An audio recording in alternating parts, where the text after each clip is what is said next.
Hello, and welcome to episode 11 of the Learning Guitar series. In this particular lesson, instead, we're going to look at all the arpeggios that we can derive from this particular shape. As usual, you might want to download the PDF, and if you can have a look at it while I discuss with you what to do, it's even better, but otherwise, watch the lesson and then, try and apply it. Today is another one of those very hot days. I'm already sweating. So, first of all, triads. I'm gonna start from C major triad, so in the shape of A, we're looking at this, and the way we practice it is chromatic up and down. Tell yourself what key you're in, so that you're training your photographic memory while you're training your muscle memory. So we're gonna do it ascending. Of course, go, all the way up the neck and down the neck. And reversed.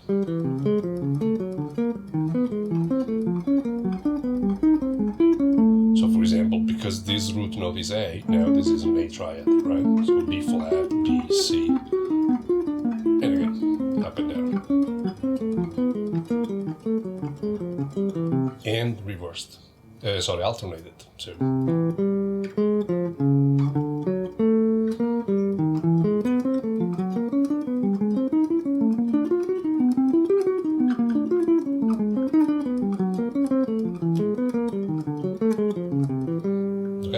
then we have major 7.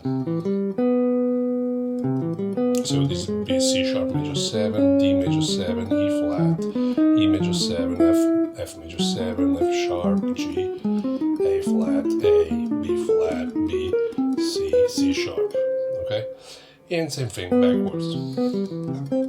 Automatically, as you're doing it this way, you're also training your string skipping, which can be bad. And of course, alternated.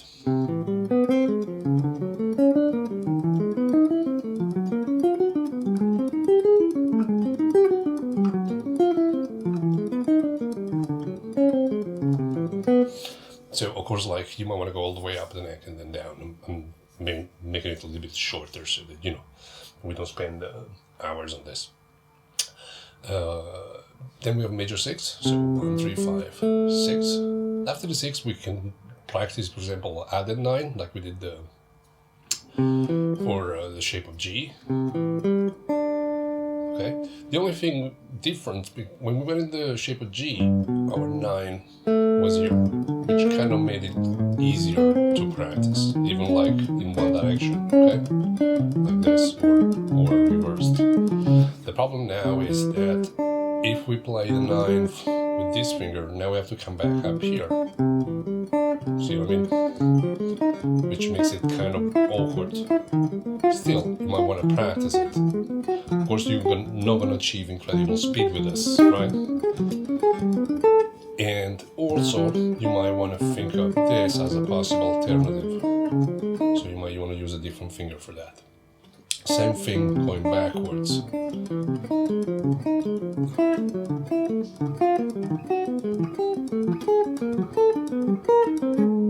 Right? Or using the first finger as alternative, right? So that when you're here, this is the finger that goes for the 9th as opposed to this one. Alternated is not really an issue, right? And once again, it's good to practice it because you're practicing your string skipping at the same time.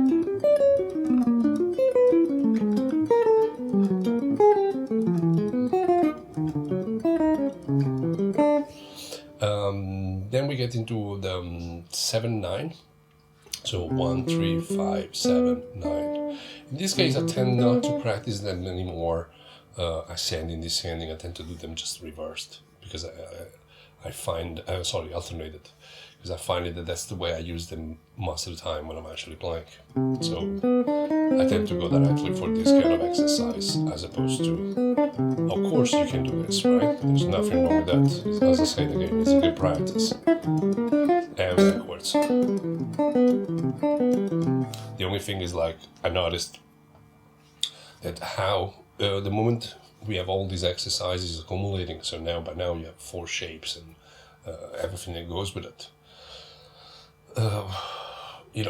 Going through all the intervals and triads, and then the arpeggios, and then the chords. We start accumulating hours and hours of practice before we even play. So I tend to streamline a bit the things that I practice more often. So in this case, I might skip doing this because I realize I don't use it that often, but this kind of way of playing has alternated definitely more often, so I tend to do this.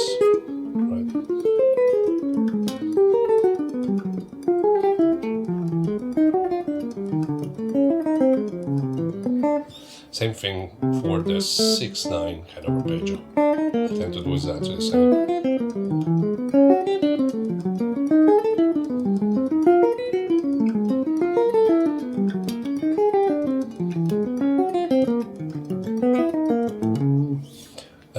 After that we have Major 11. Not used very often, as we'll see in the future when we study lead, and maybe sharp 11 tend to be a little bit more musical, but nevertheless worth studying, especially as we lead towards the model Ionian arpeggio. So root 3, 5, 7, 9, 11. So you have this.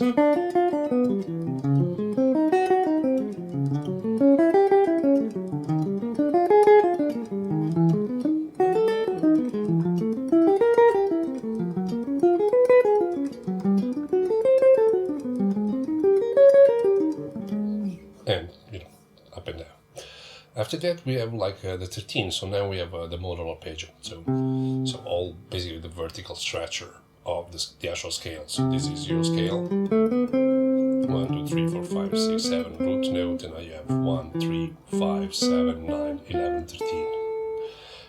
I'm borrowing this note from the next shape to have the octave as a reference, so you end up with this.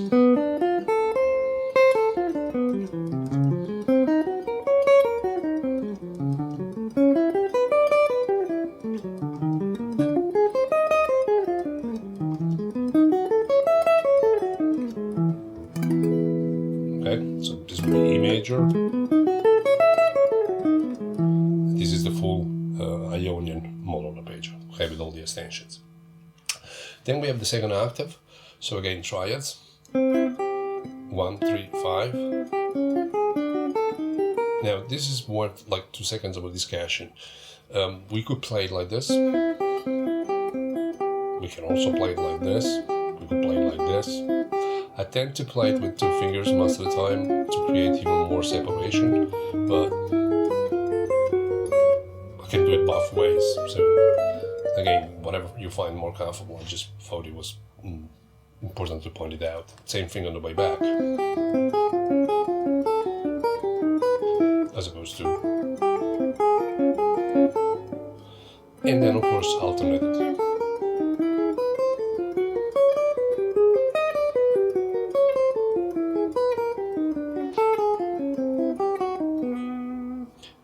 Then you have your major 7. Here is your major 7. 1, 3, 5, major 7.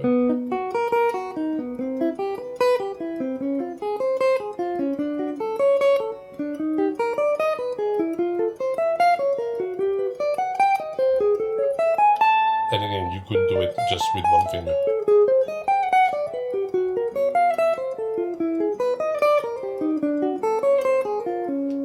Okay, and last but not least, major 6. So 1, 3, 5, 6. And again, you could do it first this way, or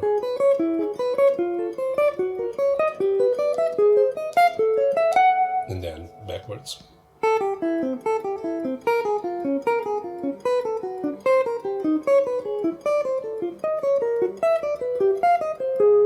And alternate it.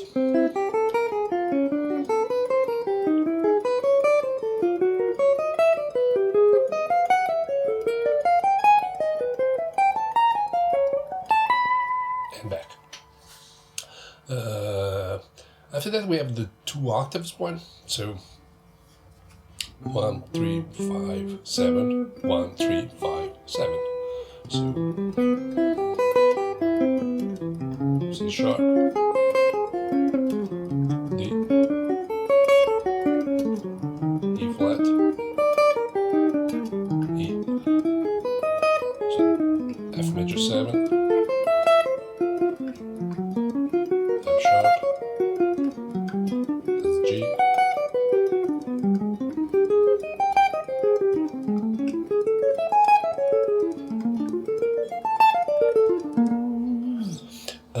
major 6, 1, 3, 5, 6, 1, 3, 5, 6. So you have this.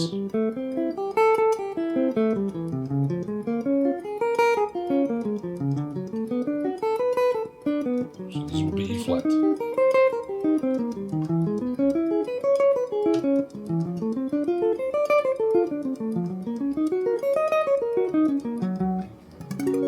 F sharp. Okay. And now we're on page 2.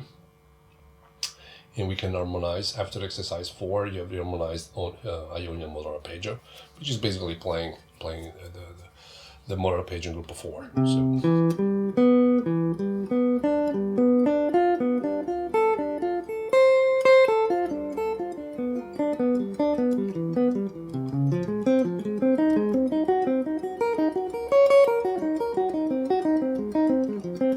that's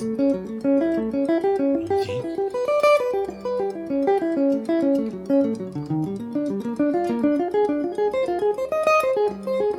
E flat,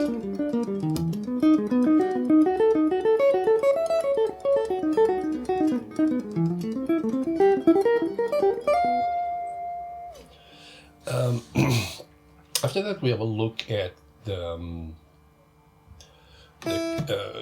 cage system version of the arpeggio. So now we're exploiting the entire neck so far. We started every arpeggio from the root, so we kind of ignored the top string. In this case, we're starting from the 5th. So for C major, we have 5th, major 7, root note, 3, 5, major 7, root note, 3, 5. For convenience, in terms of practice to a metronome, I stopped it here, although there is also a major 7 up here if you want. So you have this. If you wanted to, you can elongate it with an extra major 7. Right? So I tend to practice it this way.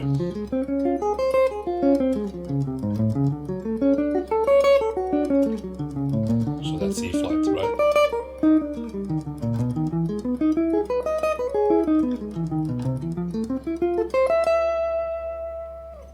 And of course keep going up and down. So like at the end of the day, if this was G major, now this is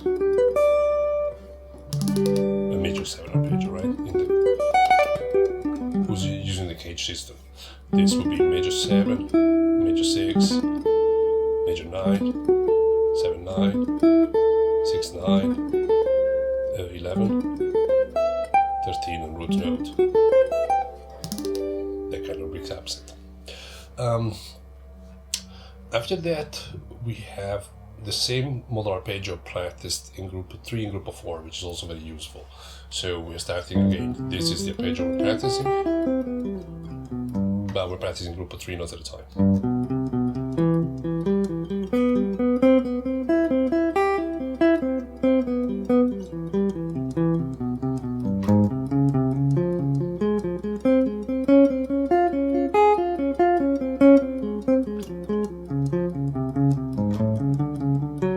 And so forth and so on, right? In group of 4 is actually the same thing, but this time is 1, 2, 3, 4 note.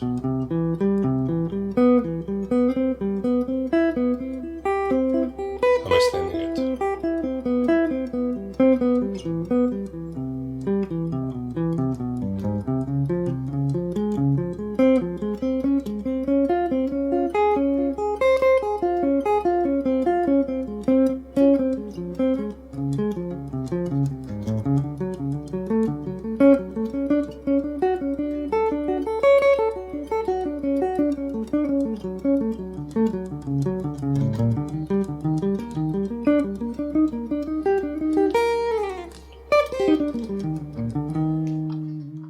So, still on page 2, now we have exercises which are designed to facilitate the vertical transition in between shapes. What I mean by that is finding different chords within the same, let's call it cage or area of the neck. In this case, the progression now you came out with is G major, shape of G, C major, shape of A, F major, the shape of D, and then you have D major in the shape of C, okay? Since these are the 4 shape we studied so far. If you look at the exercise, the first 8 bars, you can actually loop those one if you want, or you can start moving chromatically. I'm gonna show you both kind of solution. So, let's say we start from G, major 7, C major, F major, D major. At this point, we can loop it and go back to G if you want. So you can, so you can kind of fix it in your brain. That's F, D, back to G, C major, F, D.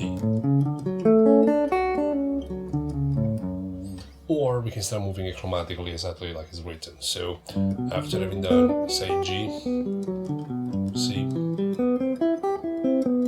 F, D major. Now we'll do A flat, okay? D flat, G flat, E flat, A major, D major. The last exercise instead on page 3 is designed to kind of facilitate the horizontal connection. So now you are in the same key, but you're moving across the neck. So let's take G for example. And then we move it in the shape of D, right? This is still G chords.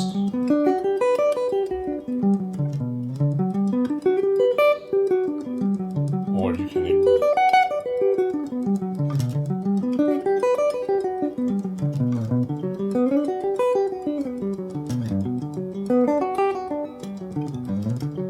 so you're basically just going up and down.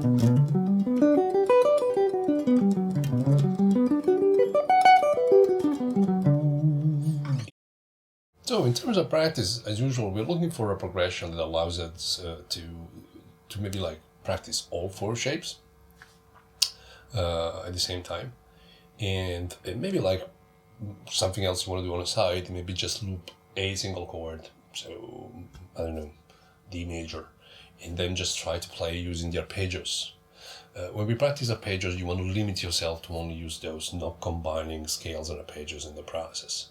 I'll give you a short example of what I mean. So maybe let's loop D majors. This is D major 7.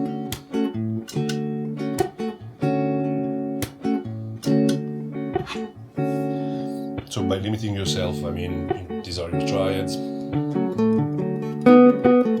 3, 5, 1, 3, 6, 1, 3, 7, 7, 9, 6, 9, 11.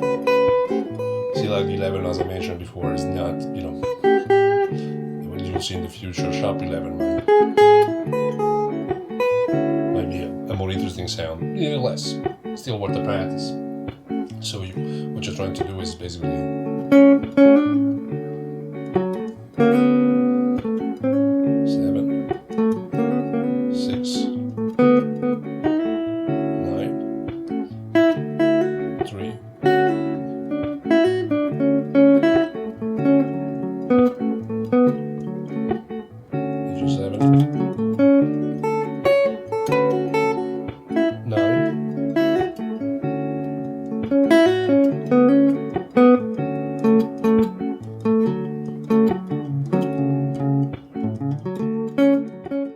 now let's look instead of a progression.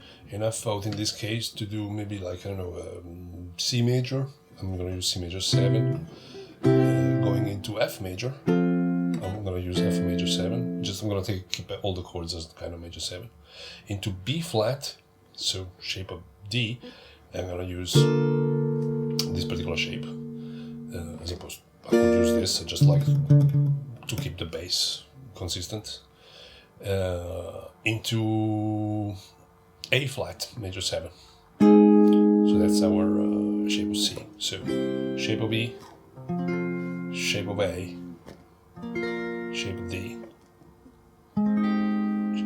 shape of C. And I'm gonna loop it. 3, 4.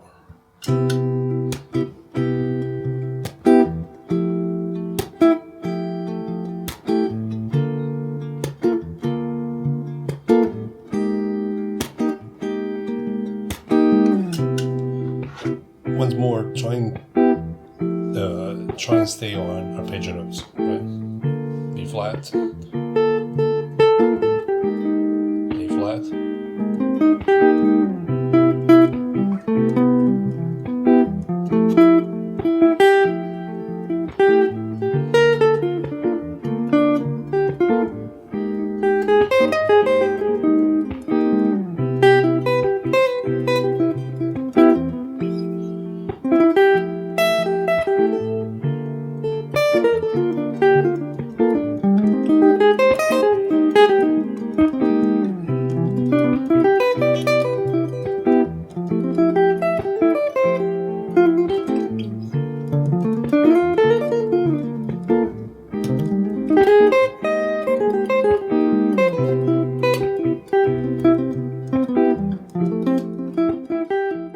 trying to spend as much time on playing that you spend on practicing, because after all, that's the objective.